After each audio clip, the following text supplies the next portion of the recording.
In thy loving kindness, Lord, be merciful to me.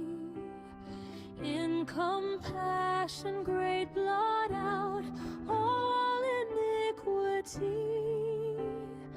Wash me thoroughly from sin, from all guilt cleanse thou me. For transgressions I confess, sins I ever see. Against thee only have I sinned, done evil in thy sight,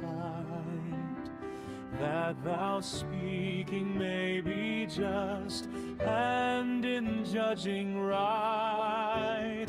My iniquities blot out, my sin hide from thy view, and in me a clean heart make, spirit right renew.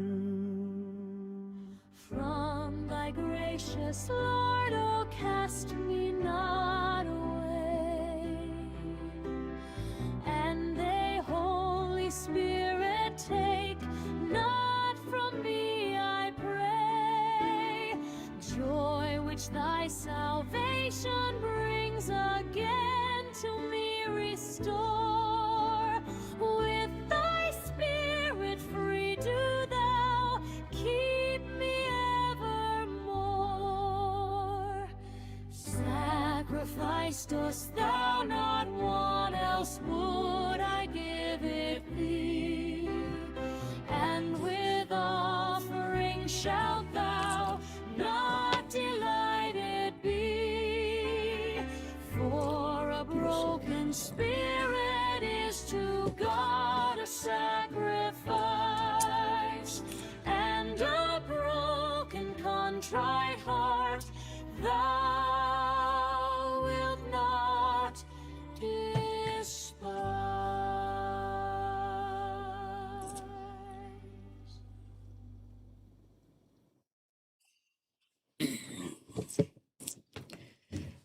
Ia, o te whiwhia fo i whaatalofa lo i atu le pa i maulunga o tātou pōkalame i le leivaenga o le whiawhi. Ia e whaamalo lava le soifua munuia, whaamalo fo i le langi mamama le soifua maua. Whaamalo fo le tau ata i le nei aso le whenga iai ma whita i tonga ua whaiwalo filima i whiau mga ruenga masani o le aso. Ia, ua mau mali atu le malamalama. Ia, ua ufutia fo i le whunga ele o le nei atu nu o New Zealand. Ia manatu fo i whapenasa moa ma Australia. Ia, ma le wha i tūlangi uma. Ua ufutia le pongsa. Ia, ua mae a tari ngā sua, ma ua manatu fo o tele na whata oto tō whanga o le mamalo Samoa. Ia, ai o le majority lava, o te tari tonu, o lea e ala ala li nei vaenga o le whiawhi. Ia, au ae vanga masani o a whiawhi whapenei. I ula malana malulu i nei New Zealand. Ai o te tari tonu ma o mautinoa. Ia, o loo soi fuamunuia Samoa i so se tafo le nei lalolangi. Ia, mai se fore nei atu nuu. Ia, ai maise o paanga tō tino le tātou pōkalame. Ia, e whaatalo whalo i atule i ate oile nei vaenga le whiawhi i le swafa manu malo i e sukiriso. Ia, malo a fua ai lau o maua. I le alofa maleanga le leo le tu. Malo lava le tau atai. Ia, o a lava fita i tunga sa whea ngai alo taupa ia malo tau mamalu. O te tari tonu. Ele ia se mea ele iso na whai uma. Tani tonu o loo tutusa i tātou uma. Ia i le alofa maleanga le leo le tātou matai sili o le langi. Ia pe tai pe vona o tala noma wha so masani. E ula wa fo o loo whea ngai tātou uma.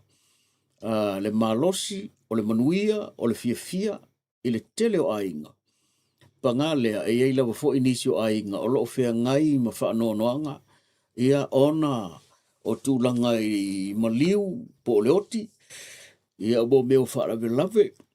Tutupu whaafosei. Ia o ni misa anga fo i mas nisi mau mea e mau ai wha noanoanga. Ia e whapena lawa le neso i whanga. Ia ona o folo fatu le ma fa mai se tu le nga ngo le tu mo o to u mo lama upo le tu no o lo oftia le o pongsa o lo fa pa o lo le o pongsa ya o te talo ye langa le ina fa pe na matafi ese wa le fa ngofie le mele o le motu sia o tatou mafutanga ma matua uso ma tofa fine ma Fanau ia e o te taritonu ia ele avea le na ma mea tatou te mita ile nei e fiafi ia ma tatou fa pe atu vi ia o elo matou tua ia fa fitai o ele tua au malosi o le tua e o le mana si sili ese ia o le tua e soifua e fa vavau la o mea uma sa matou fai le mana malama utona ia tu ia o le o pongisa vi ia o elo matou toma ia ona fatalo fatulo le paanga tō tino tātou pōkala me le au mātutua tua asina tua asina e maise tupulanga o tama mateine au talavou o ai lava ua avea le nei foi pōkala me mapaanga ia o le tau au na masani foi lea o le vea malana whaasoa ma le tātou pōkala me ia o le tamo le vasa ma le ma au wha leo sa la fai ia le ngata foi la e pifo ona o ile asonga fua lea fato to e fai ele se tatou live i lunga o le on to telo upa angai lunga o le TikTok ia o te fia foi la nei fia ia o te va ai atua i le ano noa i o tou ia o followers le por kalama le TikTok o le tamo le vausa ia o te fatalo fatu foi nei va ngola fia lo no winga o le a le toe misia o tou o le a toe le a le toe tu ua o tou o le a tatou walu fatasi umai o le a le kaimi e foi ka ko lai ia la ka ko lai fatasi ia e pie mana ia ilo le nga o le to iai lava la sesi o pokala me le tamo le vasa ma le mau fa le sa la fai o koe mo le me foi le o miss out le ila o le o ka ko iai umai ko ia tātou pōkala me i e wha. Ia le alau wha tātou page. O le mau wha lelo sa la whai, o le tā mo le vasa, o lunga o le tātou YouTube. Ia malunga lola le tātou TikTok. Ia au te ofo lo whātu mo o tau mo lava, pei lava na o whai atu. Au te momori lava le nganga fia mo le roto whaafitai, ia o ia fo i nei whaatau wa. Tau te manatu ai, ia mau tau mai mo masiri mi, mau tau whaafonga mai fo. Ui lea, ia, o le alunga le o soifuanga. Ia mea e tātou te ka mimilo ia ke u whaakupuange lea mea. Ka mimilo whaakupuange lea mea. O le tā ua o le mea lea o le kako ka mimilo whaatupuane mea le lei. Ua le ka mimilo kupuange o mea mase. Tālo whae. Ia e mālor pale. Ia la tatu se e kuilunga se ka ko va ai ia o te fatalo fatu le tolenga ia lo fipo tu me seve fui mono ia o lo mai mo mai tatu pokala me fatalo fatu lo to falo po nga te leo te sala lo pokala me te mai ta ia me a vito ia malo watching all the way from Australia le malo Aussie good day mate ia fatalo fatu sunga ia e mosi fa pusa ia ta lo foti ia le la fo mai mai o la 740 ia a le la ia wa ka ko ia le 940 le 940 o le time o Brisbane le e 1 hour behind makako longo wingala o le o 9:45 ana wingala o la 8:45 Brisbane ala winga la o mei o inga po o oile so Brisbane is that right that's what o se foi la li la ngol mako ai nga Brisbane nga wa ko kala ko ia ona upau me o le telefe ngai o tele le pisi e mangu fa pe ngai fo la ke e ku ngai Brisbane mangu anyway ia ona o lo to lu malanga tu ia ngo fa o ngai nisi me o lo fi fa tau no fo le nei taimi o le whai nau whaatasi e mangu wha penge nga land me o le me Amerika koe lele aku mo le me o kenkalu o ma kenkalu koe whalai aku mo le me o sa munta ea ale ngata ilea ea whaatalo wharisunga ia tafuna ina mefi. Tafuna ina mefi, ma nea le whaasoa lo wha, ia, ba lo wha atu ila usunga. Ia, o SJ Siliva, SJ Siliva, whaatalo whaatu ila usunga. Whaasavalu, ia, talo wha ila ufionga le matua mo e po. Whaasavalu mo ainga o salu, ma wa i pehau. Ia, tangata revau, upi a te oefale la tai, mga lue wha. Ia, o mamalu ngā awale nofo. Ia, malo se fuamnia, malo le pale, ia, malo fo le mafuta mai. Ia, tātou se atu I lungo tātou alwaenga lea, ia, o le, ia, le o mau le atu se si alwaenga lea, se tau sau I po ingis. Ia, o lea ngā kalo mai, ia, ko kiki o mai. Ia, ona o fifia leo te whaatalo whaatu ina ia uo, mai e masani lungo le TikTok. Ia, o le TikTok lai le mawhaina whaitau lia le a whai o le mamalu o pa anga o le pōkalame. O le mele a le inga wala le TikTok ma le Facebook ma le YouTube. O nei whai esi to tele o pa anga le tātou pōkalame lunga le TikTok. So, po, ia vai, o ova ma le ongo ma singa kwa koe whaileo se live mai la songa fua. Ia le vo koe whakuka ko live. E le ma ia lunga ea mai ia, whaatalo whātu I pa anga ma wa o te masalo. E le aia se si o tau. O te le o like, ma share tau, tau TikToks. Ia te lor ma fu anga voi le a leina, na whaapena o na pale mai le mamalu o tātou pa anga I TikTok. Ia ono le mera, peifa ono whailoso. Po ai lava o ke kau koe lunga le Facebook, po TikTok, po le YouTube. E tu ua e la u like, ia ma whai e la u komengi. O le TikTok la, ia o le like ka ma le follow, I nai ta ma nai tina, ia o tama mateine, tu pulanga, e whape ngale mea, Instead fo le leo loka kau ai maa ai, e le ngau lai fo e tau ma whai e nai pōkalame. Po ai lavo tau mwhai pōkalame, ia ole nā. E o wholofa atu tātou pōkalame nei pō. Ia ole a tātou o se koe kāraka ko pese lea, tātou o mailoa. Ia whailo se tātou whasoa. Kasi ale muka upule la tātou whasoa le pōnge. Ia awa o leo a matana whaangaso solo mai. Ka koula laka ki e kaimie. E whaatido mai mata upu ia. Ia. E whaamalulu o kula ka ko vai ngari TikTok. Onga ko kele maua mali pese. Anyway. So kau whai kuku aku le headphone I a konge mō mai le pese.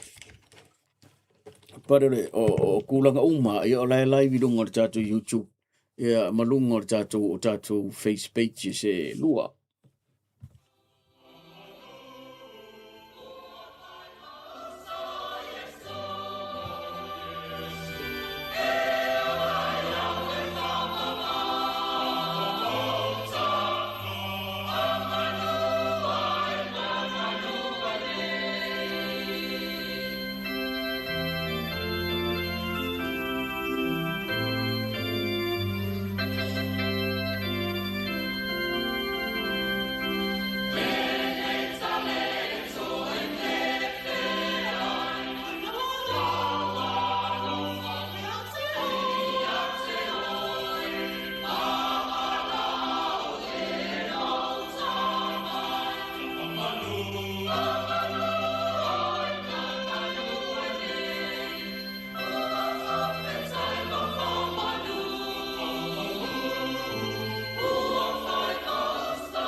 There he goes!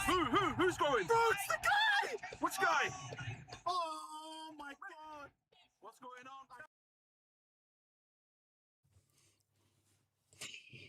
Ia, le nasa mo. Ka ku waru pese loku. Wa so uma ia o le taimi o whainga luenga. Mo kaimi o ka whonga. Ka kou ki whainga lue o ka kou ki whaongo ai. I musika o aso whaiso. Le wa umana o e whaonga ka kou pese loku ia. Ia e whaire ka kou pokara me po. Ai tātou tele se upu wha malosi mo tātou ne fiafi. Ala ka ko ko sia ko langa lungo tātou Facebook. Wa uwa ia so le wa e le to tele o tātou pa anga uno. O pare mai. Oi, e talofa ia sunga ia tasi sau foi. Kai salita ia anga tasi le fai por kalame le o iru vai taimine. Ia matua mamaru soi fuor fai por kalame sunga ia tasi ia. Ia fa talofa tu so mana ia foi sia por kalame fa longolongo kui pese ma. Ia matulanga o le live. Ia e fa aftai level ma futa mai se foi comments mo like. Before no taua. O loo matua to o tele tu pulanga tama mateine tamali I mawhaila aunga o le mamalu o le tunu. Ia o le lava wai lunga o nei mea upeng te whailangi. Walu o le pokala mea tangata. O lona winga lau le mana I o le mea lea. Feso soangi I les tangata, I les tangata. Omi e le likes, whai e le comments, whai le share. Ia, whatalo whai. O ngale lala, sa ue vai vai pokala mea le uso ia tasi. Ia, maa lotso fumnia lau sunga, ia. Manuia lava le poe maisi le mafuta mai. O tole ia. O whaatalo whatu I lau sunga tu funga li tala musoe. Talo wha ia ua lewa fu ia so ele toi mauta whailo inga ma o ko inga. Ia manatu lo manuia ia lau sunga po lau fionga foi. Ia ina na vaenga Australia maisi o a inga ma Fanau o lo iai. Whaafutari mafuta mai. Ia o tole ia o siuso ia pui whatu misa tune a leilua. Ia ma lor to fai lau fionga. Ia whaaftai foi mo le tara noanga matango fie. Ia o lo o maua ia o lo o manuia o e male. Wharitua male whanau ia mane nā foi vaenga o le tātou o tunu o Samoa. All the way from Samoa. Ia o le sunga ia sai o lupe matasila. Manuia le pōkalame. Ia manuia vo ilau sunga. Sore. O le o mai o ka maiki o kaua anga sole. Ranga ele kau. Ele tau whaelo inga ka maiki o le wharfiko le kangaloa. Ia maise le sunga ia manatu le lei. Ana tua ele se o pōkalame u whaisi lewa. Ia e pio na iuso I o ke mense lava tātou pōkalame a mana ia pe. Sunga ia manatu le rei. O mkaurea la le vaenga le ia natu ma savea ma o kama ia o lewo fia. Ua pasi ala kou kikiri I lungole. O le ngi veske. I le mele. O kako o le ta ma mosi kako o le kaua maka. Ia e whaftai nga iuso ni e maise sunga ia manatu le rei. Te iloa o le to o tele o tātou. Sa fesoasoani e le ne iuso. O le ala fesoasoani. Okay, loa e se kaimi o ke vidi e tua I lau sunga manatu le rei po lau tō whafo I lau moenga. Ia, o lo ia me whaale kong. Ele o aru kele I luma me pi kau solo anga. Ia, whaaptai mafuta mai. Manatu fo ina e se taimi sa hauni lau pōkalame. Ia, anga le leile tua I fuafanga le nei vai aso. O I lunga ole. I le nia fiafi. Ia, whasavalu. Ia, ole au. Tātou wahenga umana na upasi a kuilong. To ole fua, oi. Tuli fau leota uni paulo, so I fua mungia all the way from North Queensland, ia nga, wa makanga o maika o Queensland, wa kau whikuri maika o le red, ia whaataro whatu fo I lau sunga, ma lo lava le pare mai, whaatai fo le mafuta mai, ia ngate leo lunga tātou TikTok, ia, na ona o wei wa kua whaapema u whaatalo whati ate o tau, ia, ma lo le pare, ma lo fo ile, mafuta mai. Ia, to ole fua tuile tu funga. Ia, so I fua munia. Ia, so I fua munia fo I lau sunga. Tuile tu funga. Ia. Ai leisi. Ia, ole na. Ia, o tau malava o lewa pale mai. Ia, e manatu. Ia, se taimi tātou to li liwatu e whaafilo ia tu e tō tōma. Ia ale asa te tatu o si fai tau sina upu lea. E tō matau e fo i tatu po kalame. Ia na tatu olo le tatu mata ua kasi al maka upu le fi fa anu le poni. Au ke lo si mata upu ma na ia e fa alia ini o tau fina ngalo. Ia maise le nei vai tau o tatu ia. Asi tatu o sa o la ikiki ai i se fa malosi mo tatu. Ela lea i le fiong pa ia le tua. O le atatou maua le whaitau ina mai le salamo le le tusi le lau tusi le salamo luas fulma le wha. O lo wha utu wha pea. O le atua o le pule ao ao ia i le lalolangi. Ua i longa o na tangata. O le atua o le pule ao ao ia i le lalolangi. Ua i longa o na tangata. O le lalolangi ma mea ua tumu ai o ia i ova ia. O le atu lau mai no nofo ai. O wa o ia lava na wha ina ai lunga o sami, ma wha mau ai lunga o vaitafe. O ai e se alua e le maunga o iopa. O ai se tu mau i lona fio anga pa ia. O le ua iai lima mama, ma le loto e mama. O le ua le nau lona loto i le mea whatauwa. Ma ua le tau tō wha ole ole. Na te maua le manuia ma ia iova. Ma le ami o tonu mai le atua o lona whaoratanga. O le tupulanga le na e sa ili ia te ia. O e sa ili ia te oe o ia kopo ia. E vi ia le tua le na upu le nia fiafi. A mana tua e masani na tātou whaitau o le tusi lo salamu. Ia ua manatua le oto mai lava le te leo ese ngau o tusi mai le fionga le atua. Ia e tō matau e le tātou pō kalame mai le aso i le aso. Ia mataimi e vanoa. O le matau tia o le wha manatu lea o le uto e wha manatu mai a tātou. Le tūlanga le alu o ili soifuanga ma leo langa le neo tā. Leo langa leo tātou iei le ta vilinga o le lolanga. Ua iei teimi o tātou manatu a wha le tangata. Ua pūle a kā kouso se mea. Pio le tau peisa tula ukala i le wha malosi le mai le fionga le tu. E iei teimi tātou te manatu ia o le mea le ia o ere ngā. Ia o mea ia le awaenga lane. Ia o le whangua lale o le isi whapea. Ia o le whangua o le kako ainga la o ngofo le ainga la. Ia male anoa i o mea. Ua manatu a le tangata na whaia e le tua. O mea tātou po me tō tino tātou. Ai tā ua le wha manatu mai le fiafine nei le fiong pa ia le tua le lau tusi le o salamu e luas fun mal wha mai. O le lalolangi ma mea ua tumu ai. O a i o vai. Le ua mai sa o a le tali wha aliadi. Ua toi wha manatu mai i tātou. Le tali o mea ia e tātou te vevesi ai. Le tali o mea ia tātou te femisa ia. Wa e anga femisa ia o le manatu o le tangata ia. O mea ia tātou. O mea ia e saange ia. O le whangua le lau kako. Peta i o le tā ua o le ua mai le tali wha lau tele. Ma le tali mautu e toe mo moli ia i o tātou mafu fau le nei e fiafi. O mea ma le i lalo le lalo langi le nei. Whai mai le upo le atua. O le lalo langi ma mea ma o tumu ai. O ai o vai ia. E matau tia le mea lea. Rono winga. Tātou toi mana tu natu lo le i le mea foi lea. Pea o le taimi tātou te whioti e. Ea. E kau ke o mangi mea i e kako ke pisai. E makua misi a koa. E rea i e kako ke o lava malea. Ngā o le suki a voi le lea e alulo te to o lua pe o la ka whangau whaakau mai. Pauanga si suki e o makamarolo. Pauanga si ofu e o makamarolo. E ata tau tina.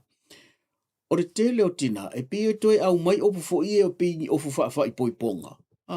Ia pe toe wha tau mai la i pa e sirika illa hoi lele. Pauanga le mea malanga mantina. ia ele fa pela u fa ko malanga fa pe voile le ila malanga le langi le ai na paua na le mea e pipi le pa pe ila sa onga na le mea paua na o lava e pipi o tātou pau e le taimi o le atu ui ni fa i tātou i le fea ia le mangkua la waso la o la ai fa isi taimi o le afuingi o le ono futu o le mangkua o le mele wa isa mo o sa mo le ua pa fa vai loko a voile le mea e pi pia penga le lua fuku pe kuru fuku le le tunga mau no inga wole ko me vole le ongo fuku alu sa ele ngata la ua nga ale lua pe toru futu le loko le wa ai ua matuasi ma uma fa tae suma salo nga inga ko aulo wa fa aulo uma ta to tunga mau e ta ua na o to fa manatu mai le la fia nga le tua no winga a fai o le la vai femisa a inga i meu fanua o le la vai femisa i meu matai o le la vai femisa i mea foi o mea fa le la lang e ta ua la le tusi le salamo luas furma la fa mai o mea o malava ele ai ma se ka ko mea o mea o malava o ia yo vai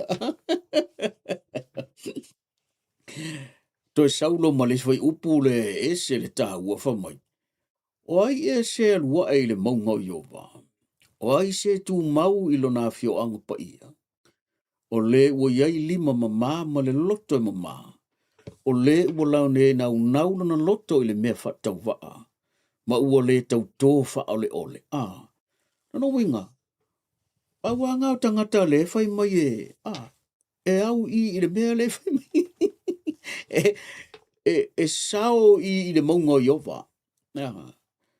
o no winga o le tala noa le fai upu le tolu o le tala noa i le afterlife le tala noa ua uma le taimi le lololangi nei ua sao atu le tūle ua uma atu le tuunga mau paula ngau tangata o le whaatusa le meo le lima mama no winga o le loto mama sa ola e lima mama ola loto mama ola loto foa ai siri le ola loto alofa ma whaatua matari tonu i le atu paula ngau tangata e sao le mea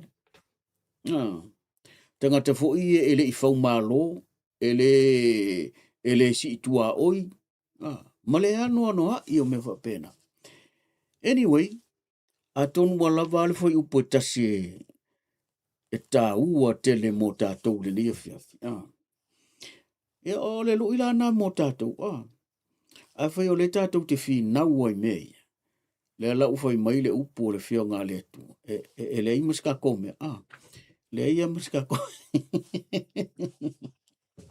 ia e manat ia o le lu tauna mo tātou le lia fiafi e te le mea o lo tātou ma fau iai manatu i le me fai atu le me fai aku le me ai o mea le taimi o le atu i ona tātou wale ai ki ai pei fo o le o fai atu nga o ka koua ia o tama ia nga o ke le lopo le lau favorite color lau suki ia pei tai pi o ko ke le o ngai ko inga makama ia pi o suki a languluti a fai o lele kai o ka ko mi o kai mi ange request ia mam o ke mga o suki le mukwa suki nga kai suki ia ai ma lord pare ia la nga o le fa solo me ali to telo tatolo mai mo mai ia fa talo fa tu te mai ta ia glorious towers ia ma lord pare mai ia watching ia le sunga po te mai ta ia pene mataena is that help te usese mataena pene mataena ia sunga ia ititoni vetemotu vetemotu ia sunga ia Eden Elia te vanga sililo ia te vanga mawai fale malu ia salmuliang ia manisio o toule o pasia tulo ia e fatalo fatu tatou pokalame o le o tau pale mai ia ua mai atu tatou fatalo fa ia ai ele ise mo ye lo te fatalo fatu pele ngo le wo i mai o tolu ia o manatu lava ia talo sia te maua se se manatu le leini le foi pōri tātou whaaso. A whai o le motu a fōu a lau whaafonga ma lau ngai mai i wa ke i a sa ve ua ko lau Facebook a e oso mai lunga i. Ya, ke i a lau whaapeso, peise i kunu mene o kiwa. E ke i a ilo wea mai lunga i peise o le tamo le vasa, ma le mo au wha lelo sa lawhai. Ya, au te whaata lo whalo i a te ate oi. A whai o e fōu mai ia. Tolu a mea pe whafo i mea tā ua pauana mea e tāru sanga i lango ai, nei fo i vaenga tau a mata. Pila wa fo i o wha moe ngā re tō tele o ta mali i ea manisi fo o tina o lo fi ngau fo i ngei mea o pō kalami wha pēnei. Ana paua leo le mea, o low subscribe i la u channel. O le follow, o low share, whailo leo sau like pe, whai sau komen, ai o le tāua o merna, ia e mawhai e ona whaatupula ia le tātou pōkalame, ia ma te lea inisi e mai mua mai, ia ma whapena voina share atu. Ia e leo se mea vole le whape popular ai se si. E le inia tātou popular e mua ngeme. A ole mea tāua, e mawhai na mua ila vanoa. E linka kua ilesi tangata o sau whaawo. Ia e whapena la vole. Ai a whai ele ai. Ia e pū le ale ka malo makua. Ole mea tāua, a whai ole te fōu mai tātou pōkalame. Ia e whaatalo whatu tātou pōkalame mo oele ni e fiafi. Ia whaatalo whatu lunga o tātou YouTube. Ia malo se fuamunia, malo fo ele langi mama. Lunga i le si tātou Facebook le ai. Ia ele o maua lele ankole mea le. Anyway, ia se kaimi. Au tātou mata upo a tātou wō iai. O te mata upo te manatu. Ea a fia mai lava tangata soifua ina nofo i le atunu ule nei o New Zealand.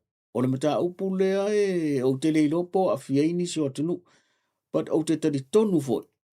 O mea lava o lea ea a fia i tangata o New Zealand. O lai fo ea a fia i fo Samoa. Ea a fia i atunu uma. E eira mata upu lea ua tele nei na mu whalo ai whina unga pāki le wa i New Zealand ma. New Zealand. Pāki le ale Greens, o le Labour, o le National. Ea maisi pāki e New Zealand First. Ea o lea e whi ngau le mea le. Taru ai. Ua u whaalongolongo atu iei wa o lea wa whaasolong whakalangon ka upu lea ma o le ua tele mwhasiringia. Ia manatu malangono fai pule. Po ai langolango, a oi le langolango, a ole mata upu o te loa. Ole matua ta uala. Le mata upu lea, o lea wa mai le policies ole fast. O ia ole fast. So le wa mai le policy le national. O lo fa manatu mai lalo I lalo le vaenga le improving our schools and health care. O lo fa man o lo sawo I lalo la mo le policy le ale fast o ia le ale national le national will ban cell phone use at school. So my national will ban cell phone use at school. No winga. O le ua ia I le policy le ale national. A toi tu lai mai. E makua ka pē a pē titina. Pē matua whaasaina pe tapu. Ona toi whaangaina mea ia o telefoni. Ia onga. Ia atonu o leo fo o tu whaafonga I tātou New Zealand. Wa tele fesili o leo ua ngai. I whai pule. Pē la tau te langolangoina, pē le ai. O ngā leila, ngau whaalongolongo ai le interview I fo le ngau whai pule le sei. Le matua o soli ia au pito su o William Sio. Na whaataritara noa ai e sunga ia tawai mene. I le porkalame le tio ngā leila. E whaatolu ana whesiri sa o ia. E whaatolu ana whesiri ia tawai ia sua. Ia aile ima oti se tali sua. e winga i le mea le wa amaka ti peitia wa nga inge le policy le wa sawa o le national. Ma le mela le o le a whaatonu tonu mai e le national, o le manatu o le national, o le a whaatonu tonu mai e le malo. Le whaonga inga o le internet e le vaenga le o tupulanga o Fanau. Sa o turi loa lama inka le sila u whaalongo, pe tali sua. E nate lango ina. Pe tali foi sua. E nate le lango ina. Mtau li lango sua o le tangata o lewa le porkiki. Lewa tau sanga o manu malo le national ma sa ave foi mo minsta. Ia ai pe e ka amilo le tali sua. E ta amilo le tali sua e wha pe ia o le atu u lava i paki po ai paki e kalia ma. Pe ka e toru fasili ma nga ia ta vailenga fai. O le a lava sofina ngalo ia ilau sunga au pito. E tā ua mlea le vaenga le utang whai national fai. Mō le pui ngau whanau. E le itari sa o sua. Ia tulo wani si e le whapeu kalangoa. O le utatala noa. I ni mea voi le tau a noa ai le tūlanga o le mea le o le. O le vaenga le la whatula i mai le national. O te le lo voi la ia te o sa mua walanga. O le wa o mai le manatu o le national. O le a pule mai le malo, e whaatūlanga mai le taimi, ma por kalame, ma le tūlanga i tausanga.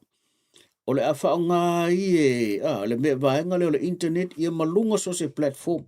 Nano winga, o le a mawhai le malo na poloka, pe loka mai le mea. Ia o le tātou, o le mata upulanga le pongi, A le lau vai ngi le policy le ale national le wa mai. O le ua makua i number mai ai i. National will ban cell phone use at school. O tātou uma o mātua. Ka ko uma o mākua. Ka ko uma o grandparents. Ka ko la ia o grandparents. Ia whaatasi ai ma le tupulanga tala vau. O lea la itia la tau whanau. Ia o nai a te oele tati. O lo ia te au le tati. Mana tua. Pefo la mata tātou pōkala me la songa fua. O le a mata na tātou whaatala tala noa. Ma ka upu ia o leito tonu o pākingi. Ngai leo koe mamaulu whai ngā pāloka. Ai au ngā fuilan whakarkala ngō ngai mea ie au mai kong i e whaasoro uma e policy umalam. E au ngā lea mō lau whiriwhiringa. Po ai le pāki e ke ari e. Ia au ai whaapea tātou. Mana tua voi o le tele o le mindset le i tangata ai maisi a tangata Pasifika. Kaimea ngau mai e inge sila o le leipa. Lea la e o mea le kaiminge ua fia sa lau e ua malanga. O lo leipa. Ele o ia yase nga voi le whaapea i swinga. Ia whaapea na voi la i la tau le national. Ia la ko le New Zealand first. Ia ma la ko le Greens ma mea uma. Ia o le la tātou whaaso solo i. O le mata upula le tā ua le neipo. E whaamanatu a ia o e sa moa ma pa anga le tātou pōkalame. Po le aso fina ngalo i le mea lea. A whaalau tele le manatu lea o le fasili lea nga fasili a ita vai anga le lama le tūlanga lea o sa uni mone national whaofi mai. Ina ia poloka mai e le malo. O le a whaatunanga ina le poloka. Tai peia Australia le uku pole mea lea. Bole mwhai longa Australia po Amerika. Anyway, o le vaenga nā lela a mana o le national fight. Ina ia poloka loa ma whaatulanga mai le malo. O whina unga la ia ke e kwai le si au vaenga. O lo whaapea mai. Le kele o mākua. Nisi o mātua. O lo whaapea mai. O le mea ngai pule ia mākua. E kaule pule a mai le malo mea ia e pule mātua. E pe whailanga o whai atu tātou pōkalame ma tātou o mātua. Ka kou kongwa le koe ka kou ke wa ai ai. I le ka ua o le fasili le au mai. E au te le iloala ia o sa mopo le aso fina ngalo iai. Pe te whaata waina le mea lea e le lei le control mai e le malo. Kipi umaloa le sifuru waluanga i lalo I think. Po sifuru ongo e. O le a le koe la ka pē mai e le. La control mai e le malo. Ia le fai mai isi. Ko pē mākua e Pita I o le avatua sa utala noa ia I lo ula ngona mo le mea leo o loa ia. O wa fui pia na fui atu o to tele o tātou o whai whanau e le ia ingi grandchildren. Ia a o mātou la ngei o whai whangau koe whai whangau whangau grandchildren. Pe o kai eisi mea foi le wa kau a makanga kau va ai aku le danger on mea leo sau. Ia ai moise la o tātou whanau ia la iki whangau. Awa mua. O lea lava ua ai eia umaka. Ia tulo, o te longa whapenga umata tu. O lea uwa ai eia umaka le danger ke le mea lea. Ua makanga addicted ka moiki la iki I mea ia o kerefongi. Ia o ke kalangoa la ui e la uwha ngau ma grandchildren e rea a fia I fuare ma malo sa mo pe kai. O leo ke mana marito tele ua fo ka koure o ile loko. O le ko inga community la ngā ma le ko inga area ngā ka ko ke vavai. Ele ai o le kukusa umaka ko wha ngau isfo iska. O le ale mele kukusa I. Ua tu o le telefoni ile lima o ko mai kiki. Ka mai kiki fia lua tolu wha lima ono kausanga. O mo ko I kusa o loko ai. E pi o le tali foi le wha ngā I marakangi. O le mea la le o tupu e le toi mawhai. Mana tua foi le tātou te iloa mai a o onga whasa intis. E expose o le mawhau o le alu o toto se mea foi le. Le anga lo ma le mawhau. Ai mai se ala mea I o kerefong. O le voi la e pi e foi le tātou te wha ata la fonga. Ka kou ke le o ango I ma pi o le ua ka kou. Pi o le o langa na le ua iai. Ole alava kusa le ua whai kerefong ia ka malo ata maa martina. Fai uma ma kerefong ia whanga. A whai ko koru ka miki la iki le whekorofi. O fai uma foi la kerefong. Au kala ia ile muka ki o le mele ua iai. Ai mana ia lai fina ngalo stasio tina e whapenga foi lo mga. O isi kasi o ka male nga wala au nga leila le pokola. Fai mai. Mana tua fo isa moa. O le mele o telefoni ele o iei se control. A whapea lava o le ua tuu nele pokola me ua kangor ka mamar ki ngā o mi pokola me foi le lar ka maikiki le lai o a pokola me. E mo kauria la ka maiki wailosa e salu ale me ilunga. O lea e ola le kerefongi ilunga o le internet. O lea ola le wifi. O fea iaila o fea le mele o iei makau makua. Ele o I ele ai ma se makua le ala uki whea kula ukala. Ele ia se makua ngofo le ia makwa ngofo ilang kama ngofo inga ia. Whailang kerefongi. Ma vava ai mela vava ai ilang kama. Au ki karikonga mkua le ia ma se makua whapenga. A kongo iei ngisi sa. Ele ia ko mingi mainu. E se la ukala. Ale ufa ia. Le lava le ka kou ke va ai. O le ai fola ka kou o le ka salu ko mo mai me le anga I lunga ka ku kerefong. Ai fa fer kerefong le se le salu ko mai ki lau kama.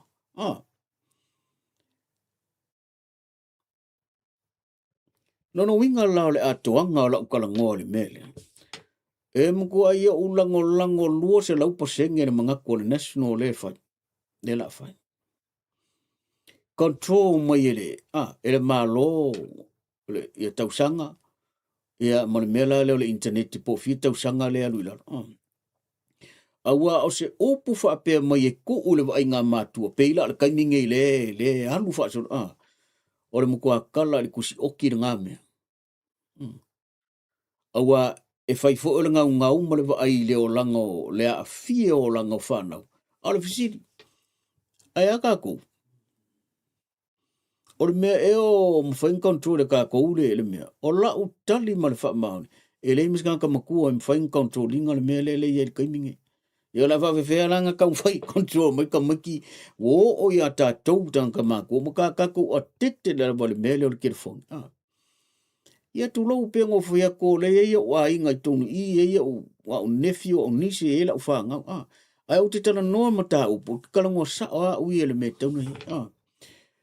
Even tangata matutua, o lale mele iei, ua fia ia e makamaka masalu ma makamaka ia i meleanga uma ia sa telefon wa ro ku Facebook ai fai ia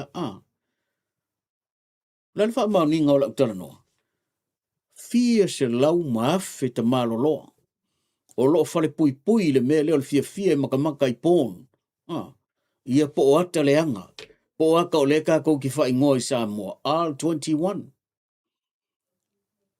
so ele mo fai lana e tau te fiu e kauti nai le mele ai it is evidence ono tangata fia miri afe o tangata kamaloloa oi kamaloloa kamaloloa e fai ala tu Fanau ma la tu grandchildren o la le mele ai kupu la e fale pui onga o le fia e makamaka i meir kerfon sa o manatu le a kari sa o su anga leila e au i le mele o ngai lo le tencha ia e langa ka ko gelo mo meo ka fai porkiki e danger ke le kankai fai porkiki ma fu anga nga le wa le nga fa nga solo ko ka ko poka la me ia o le ka ko wo o porkiki ala le ngi si la ia o ke le fika ngol porkiki sa mo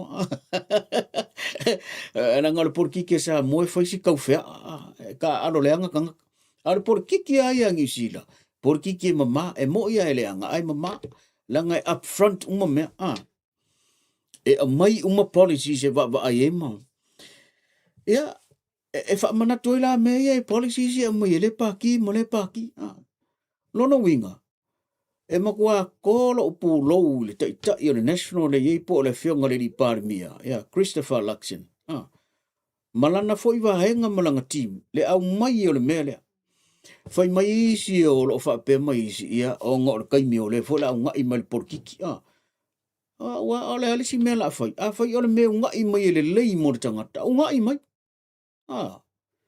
ngai mai langa ole ye tangata e fai ma fau e fa va senga ina mele le ima mele na ilo ko inga porkiki palpala voilele ole la o la utala ngol mele wa o te foi akua ole mea ta ole porkiki palpala ma le lea mi o tonu lea sa fai ele leipa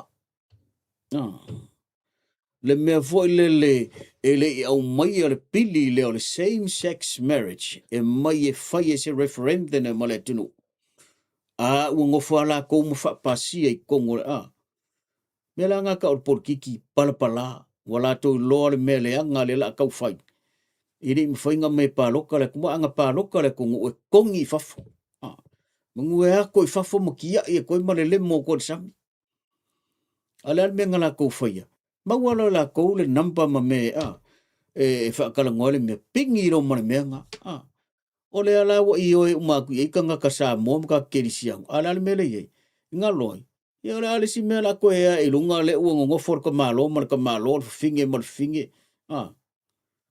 le la fa solo nga makua ese ko inga mea la o ye la nga e o ale upu le ale fionga pa i ale tua o mai ona po tatou te wa ye wo solo o fio lolo so koma makomolo i lo o le mea o le la o ti ele lolo lang ia fa o so koma makomolo lea na ti ngā ailifina ngalo le tua masu sungu wale nu una a le fai mai le upo le tua e feo lolo so koma makomolo e fa pei fo i ona pono pei e sili akula mele la tatu wo o iai po o tatu Fanau mana tu Fanau i le okso koma makomolo e pila fa pena e maka uki e fa akahaka mai a mea isi paki ai nga ngai ko kongur ki a polo le kau o mai ia tasi la le va nga e fa solo le la laka nga ukala ngoi se mai ana u fa solo kula vai policy a pa ki e fa awai anyway o le tau o le mele o le o utala no atu e ova male lua se lau pasengi o ke langolango o le mele control mai le malo le au fai o tausanga ia ma le internet e mafainga lau dai ia le alu i ke le fongi a kangakai sau ma le policy lea leo o te tonu o le national, e pēna i cell phone mai le aong. E moko i se lau pa senge fo i la ulangolango. E i te ngata u whai mai. Foi ngi. Wa e a ngar ke fongi fe so kai koi ma ku i la ku fa ngau ya onga. Of course e nga. But e a ngara le kai foi le se ku ua mai le ong. Se ku ua le onga. Ya ar mela le o le kai mingi le alwa. Ya. O mo kwa ka kia pe ya no foi atu a fai sa mo. Le mamalo sa mo tu lo o to mo man. Po pa anga fo tatou po kalame. O loo foi le pi le o manga fangafa tele le matau tia o le mele ia ile le anga o meio ke le fongi. A foi tele o manga fangafa ke le o le ke fa pea o le just JR mea. I think e mana o mia lo ko no fo tasi ama e ma fo faule ile ma e ba ai ile mele o telefon. Wa le ka ko ka ngore pongi. Tau te si la fia le si lu i le la u tala noa tia auto o le lava kako ki wa ai e. Mea sa tatou le wa ai, leo kako wa ai. Wa iai e ka le sia wa siasi e. O lea e la unga mo le fai au. Po le ua ao le taulanga o le sene. O lea ua faini fa asida silanga. Ua faini. O lea e la unga mo le fai au. Ai ngā re kere fongi ar me le fai. Fatai tai. Ia e pia na foi atu. E keuti mata tau le mea. O le ala le mea le u tātou vai. Lea lava o tātou va ai. O sau malie are ki a polo lea. Le whaonga inga o le telefoni. Ua makua distract a koa i alo soi fua mana tātou o. O lea ua o i te tonu o le wharesā. Whai mai o le malu o le tua. Whai mai e pa ia. E whai ere tā po inga. E whai ere te talo ua. Ua makua destroy a telefoni. E o ke lola ngai ke akale lei mea ua o e ngai ke whai ere mea. Wa o lau susunga ngai ke whai a vuare ngā mea. Ngai maua le ua whekau. Kusa le whea kula ukala a le whaapea. Ngai ke whaapea mai. Amen. Whataitai la a whai o e whain kou mawhtanga. Pe whai le kou loku le wikene na asau. E o ngai whakai kai lo le nga e ku huele le lunga ke ri lunga se me huele le kama e si e maka mai lo la il ko e kale sia ma le uloku. O te ilota ngata e moni mau kuola le mele. O se sunga i whai au. Ona o la tau le tutu mai lunga o le pule la. E kau lia e whapengi ma le pule la e pe o le maunga le mea. O lea e la unga ma le whai au whapea. Au te whaatalo whatu le mamalu le ka. O lea la e wa ai sa o mai ar whai au. Ko ke lea o whai au o tātou pāng. Au te loa e langa e o upo ngai whai au. E muse ko mingi mai kako pokala me voe ngā lai voe mā kauisi. Ai maka mai kako pokala. Me la lea la au tau sunga i whawheng. O te tari tonu. Tau te whaalua se la winga pa senge le sa o le mera uwheko. Le tau te sila kongu e ai kou au loko. O le kai mera kakalo. Ia, ngā punga ua fo ele le ngā whainga ia leo lesi. Kai mila le kupulanga.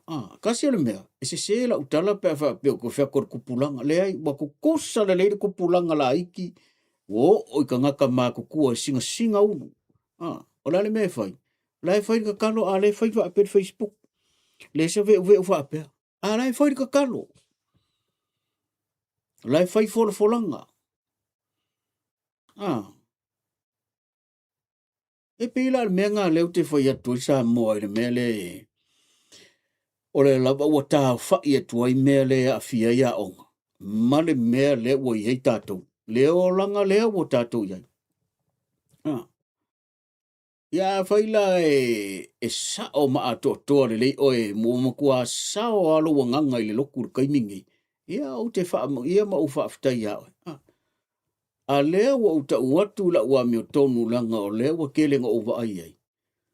O koe a le ista ngata o le kale sia sao mai mele. O lea lava e mo ingir foi fe au ma te talo sia mea uma ma wha manuia.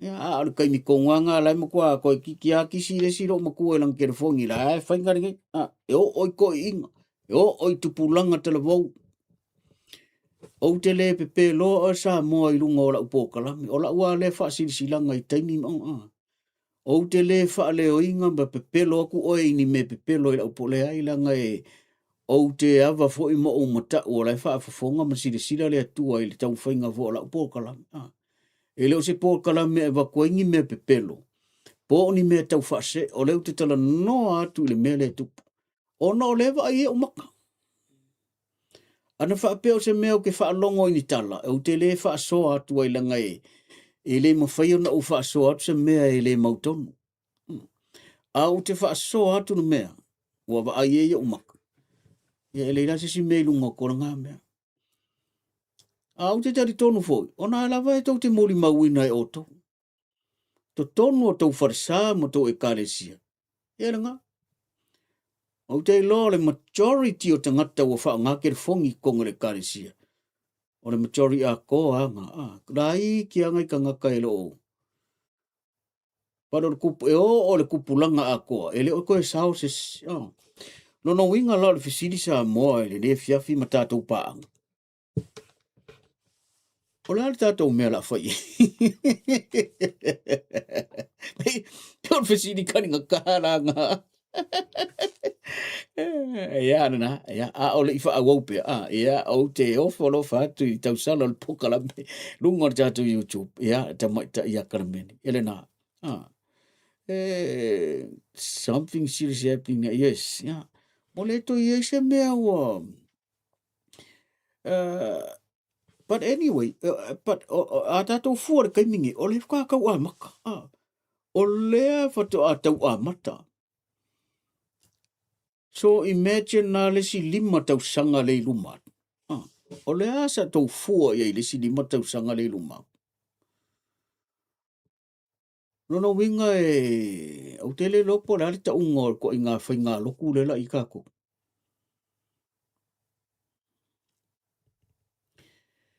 O le matu e kalesia. Ele whaatanga ina mei o telefoni. Ele encouraging ai whaife au le avatu o lau telefoni e whaanga ai le app le tono tuspa i o le app. E encourage lava tangata uma lava o le kalesia. E avatu lau mighty bad po lau api foilele e te tusi ai au note. Ma whaanga ina tuspa i. Ya au te le loa lai au tau e kalesia, a leo u whai atu langa o e kalesia, ia ngā uaru e leo se mātou e kalesia. Kau mantua fo tau sira fia, o lau e kalesia o le kalesia palangi. A ua uru whale ne e kalesia tātou Samoa, e pēo nau whai atu te wha maruru atu. O te le...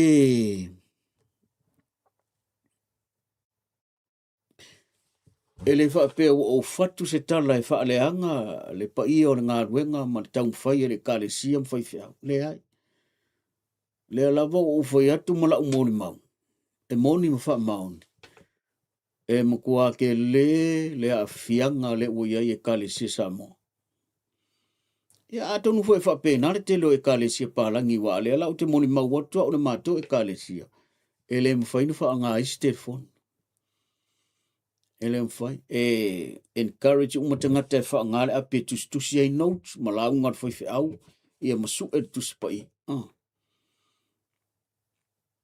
o le mea matau tia lea nga o lea wa o moli mau tuai o le mea la lea o le taimi talo o le kai mea ngā leo ke moli mau koe salo pe ngale ko se furun tangata ele o le kalesia uma mo ko fai ngā ngeiru ngor Facebook le fai te talo anyway o manatuna o le so si le fia le mele o mai le leipa o ele national e control mai le le whaangainga le internet te malo, whaatapula mai matausanga, e te agree ei pele ai. Na ua uvai kula ukari, lua se lau pasengi o te langolango ai le meana. Lua se lau pasengi o te langolango ai le mea le ole le isi kere fongi le kupu, le eicha le mai le malo. Pē nei se al phone mai to. Ia, ai le ima se mea o, au tele, wa le kau kele i o kingi le leipa, kau kele i o kule green, kau kele i o kuisim, le ima se, o whaaka mai se siwa henga i se mea whapena. E pei o le national lea, ua amata mea mai, mau ngā i mai le mea lea, e mai le warning i tangata. Mana tua whara upo le, tua whara mai, le aisi tangata e whaia se warning, e te tauna iei le tangata i lumo, le tangata ole au wā ai. Tangata la tu te wā ai po lai me la atupu ia longo le waenga au. So e whapea nā la le mele. O nau whaftai le pāki le arenas, e le whapea o whea kua o se national. Au te whaftai le whato whala inga le whionga le pāle mia. Le ua mua suki me le pāle mia le mele. Wa foi o le mele o le au tū mo i eiso i whanga mo tātou wolang. O tātou whanau. Au te wa ai mala o, au te wa ai mala o whaano no tele. Mai, whai ala u whanau mo whai te inga. Au te wa ai mala o whaano no tele i au grandchildren. E le whapea fo o grandchildren uma, nisi o grandchildren. Ia ona o le whanau. Pela no whai atu le mele, ko i kere fongi. Ka alo i kamiki kere fongi. Tai nane o lo watu pele whautuanga ma le advice. Awa ese kere fongi maka maiki. Whamata sa mua e lo whapea na foi o msi au whanau mau grandchildren. O mawhaina e controlling. Bo o le mea nga kako whai a kua awa pule a whanau ma la tu whanau. Ioi. Ta sino na mea peo ngau whai a ko kere o le ngia sisi pepe pelo. Lea ngau evidence le tātou te wha ai ei. Bo tātou wha ai ei le worse o le mea pea o neina. Fa fele si lima tau sanga le lumatu. Mana tua peo na ufea to su enga fa scientist. Once le ka mai small brain le expose loi mea. Ele mfain koe o ese. Sa oile o le fa soa ana le lai pokalami fo ile le stasio tina lea. O te tonu a inga. Of course, definitely. Ai longa fo inisi o ai longa o te to tele tātou o te whaangale mea leo le. O le whai kau kusi. E pia e sa o se asa ko koe vai ska miki ki koe whai kau kusi. Ia o mea o mai e le wha pe o isi o tātou sao mai. Ua mo koe mo kau kia. Le mea le a fia tātou. The ban on cell phone in ceremonies, yanga. Something serious happening now. Most people attention spans and are short on days because lots of phone scrolling, watching short videos, social, etc., and distracting their mind. Addicted to phones. Very true. Yanga. Ole mana tua sa mo. Ole telo tangata. E whaatala le tele le mea lea. Ai mai se ala le mea le wa mata na tātou wa ai the seriousness of this stuff. Wa afi ai ta mo. Ia e pifo ngau whai aku. E kelenga kako whapea afi whangau. Ai le siringa afi o kako. Whamaka e fiengi māku o fia e whari mea leo le loku a fia. E leo whai aku langa tasina nāru i tau o lea wa amata kako vai ai. Wa amata na le to yengi loku o le fiafi. Wa whaasoro a koa le Facebook wa kau le yengi loku o le fiafi. Po le mea ua mukua le ai yangi whai ngā loku i a fiafi. Ea wa ngā mata upu le whaatupu manatu mo o sa mo. O lo a inga, ma lo fo a inga. Pea na whai atu. E le ia msisi o tātou e tātou te fia ma mai mea nei. Le ai langa o... A whai o mata upu neo le la a whaatalitana noa le tātou pōkalame. Ea au te manatu o te leilo ia oe. Ai o lo ua manatu o tasi. o mata upu e tā ua te lele wha manatu I lo tau soi fua mo na tātou ora. Leanga o mata upu o lea wa a fia I o tātou ainga. O lea la a vea le mea le o telefoni ma me ma le pele pe tui a inga. Ia, nge ki ukako ukala ngola ukele nga but o le ua ilo le issue. O le issue, o le danger o le telefoni, le wha ngā inga ka maiki, o le tā ua o le mea le o le ban o le telefoni mai a onga. Ia, malea. Ma le tā ua lo le mea le control mai ai. Control mai le malo le tausanga whaatapula. Ma le wha ngā inga o le internet.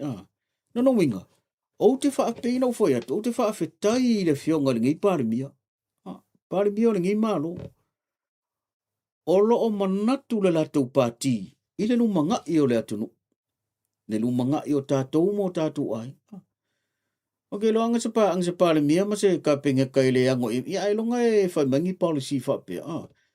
No inga sa ua policy nga o ngisi a mau mea ma. Ia ele te tau wha mutaleina. O ka ko wa ai le maka uki o le kerefongi. O le ale mele o kupu le kerefongi. Ia ranga. Ua maa le pelepe tele o ai. Ia tauna wha pēna atu lau tana. Awa langa o tele mea o tātou wha longa. Ia ranga. E se. Ua vea fo le kerefongi ma mea ua. Ua le vili sa o il to lua. Ai e sere ko o lua lai vili ai.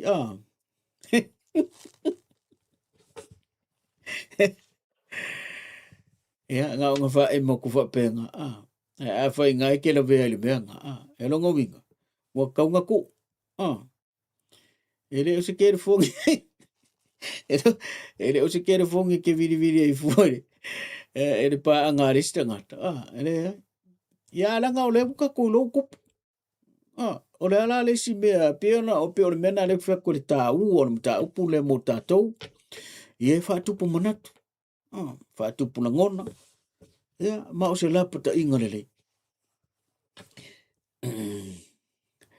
Very rude le mafo ngaka. Aku ai le fao la vo ilunga ke fongi ia nga. Ia na o te le ame o le ai se me le to fai o markua I out tangata le mai le concentrate se me fai. Talo fai. Ia, talo fai tu te mai tai pole uso ia Willis Kolia. Yeah, John Fiso Matailinga, watching all the way from where? Yeah, alofi seve. Yeah, mafuvao. Lili le alali tofaleasi. Oh, yeah, so ifomunia. Te maita ia malia silva. Oi, talofa. Malo so ifua ya te otina. Ya po ifo to fine. Malo wala mafuta mai. I think o ka kule Amerika. Yeah, malo. Talalele Roberts muangu titia. Ia fita lau ti manu. Oi, ia, malo seu. Malo fa malo si. Tau ni ngala samar me kai au. Mata mua feelinga. Tau tua Fraser. Ia, ni talo fa. No fatu mo olua. Ia, sunga ia tai Esera, Glorious Towers, Pene Mataena. Ia, malunga o le tātou TikTok. Ia, samo. Ai pia no fea. Ele o sa mata upu umi tātou mata upu. O le meta ua. O le ua wha iloa. Pia no whai atu la mata la mang su ei policy. Ia alanga o le malo le tu mai o le whai ngā malo. Ia la kako wha solo iai ini mata upu o lo wha tāua ina mai le national. E au ngā mata tātou. Ia kako wha solo koe le leipa. Kako wha solo koe. O le awatu ia la umanatu le taimine nei. E tau te sida fia ai mai loa la ufai porkiki. Le mea le na nau o ti eilo uloto. Le wa o ta watu la fo ila le taimine nei. E le mafai e se pa ki o ye nginga fai le mea. Le mea. Talo sia ia se pa ki e tula ai mai e koe destroy a ko le mea le same sex marriage. Talo sia pe a foi ingi pa ki e ingi loko La iai ka ngaka Samoa. E mawhainga kulai mai e mai se la ko policy o mai e destroy le mea leo the same sex marriage. O langa o le mta upule wa umon Faatulafonoina le so ona tala no isis. A leo ufa a leo inatu. O te le lope yese pa ki e mawhainga koe whaia le mea lea. Ma fu anga lea leiona o whaia tu pea. E le mawhai e se tangata ona toi whaase seina upo le valo anga. Wafoi o le policy lea tātou te olai. Lea o te talai le vanoa. E a laina whai mai le upo le whio ngā le tua. E wha pei o na pō noa. Ma le vai tau o so koma makomolo. E whio lolo la le vai tau lena. I le vai tau lea la tātou te angati. Aisea. E leo toi mamau ai pasia e malo mana lalolangi le mea leo le same sex marriage. Ia le lalaka ko mea lafa. Talo whai a kako whangau. Kako grandchildren's. Matu tātou e o mai la tau whapea. O ilei o sa o ngā leo lalolangi. E rea ila o sa o ngā leo lalolangi ngasaua. Whaatanga ngofo ka malo, mara ka malo, mara whinge. It's so disgusting. Anyway, yeah. Ola ulu ingai pakia leo se wa va yaku pe ingi policy o mai foi. A leo o ka kong la va u ya na o. E umale la lolangi nei le se pakia o mai ko suia le mele. Langa yao na fa tau uina upo le valo anga. Yeah, manuia la fa se songa sa mo ni e fiafi manatu foi. Ia ua lava tā oso so fina ngalo ia fo imata opu e tā ua mo tātou ai mana tua o lava mea o lo tutupu le o langa nei e a fia I lava tātou ai a tātou le matala la tātou ta mamartina o ai o le a tua e tātou whanau o ai o le a whekolofi e ia kako grandchildren no winga o le lu I tau mo o e ta mamartina e te tauna tātou tala no e te tonu a ingai mei. Le makau kia o le mele wa iri kere fun. Of course, o ke lo fu i le koe mwhain koe whai. But at least, o le maua le taimi manua e le I wha solo ke le ngatenji o le mea. Si tātou tu e wa ai ai. Ia e manatu o le tātou pōkalame na. E mamori atu lo ungang whaafitai te le lava mō paanga umo le tātou pōkalame. Moi se lava tau sala o le pōkalame I lea pō mo le pō. Moli atu lo nganga fia mana lo to whaafitai. E whaafitai fo le mafuta mene ni e fiafi. E una po le tātou pōkalame. Au te iloa. Ua yeise tā ua mo le fo I pōkalame mo tātou ona e a fia I o tātou ai. Tai au hoi Moses I maka upu. Ia e mo le praiminge ia. Anga le leile atua. Ia mo ni tō whanga maru. Ala wha I le mana malama mo le tai au la safo. Ua fo I fi au mga luenga ia. Anga le leile atua. Mai alo whatu pea le pōkalame mo o tō umalawa. Tātou mauangi miki malie, ia. Whaamunia fo I le atua ia o tō mwhi au mga luenga, ia. Whaape fo ia uia male a inga male whanau. Ai whaaftaili mafuta mai. La wha mai akur kako pese le. Ia ma tātou wha ma vai atua I lau.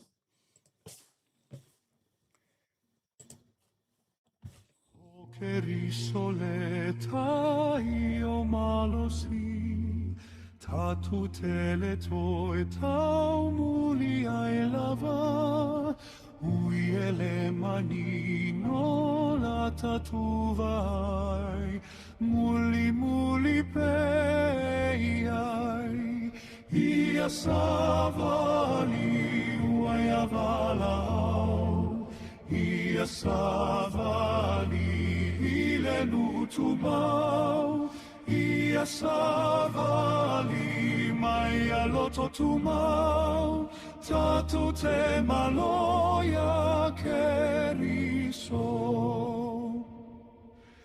Ia siti ai luga la tatofua, mai aloto te le facile fili, lo tato keriso manu malo, tato muli ai. Ia sava ua ia valau, ia savali i le nutu mau, ia savali mai a loto tu mau, tatou te maloia keriso.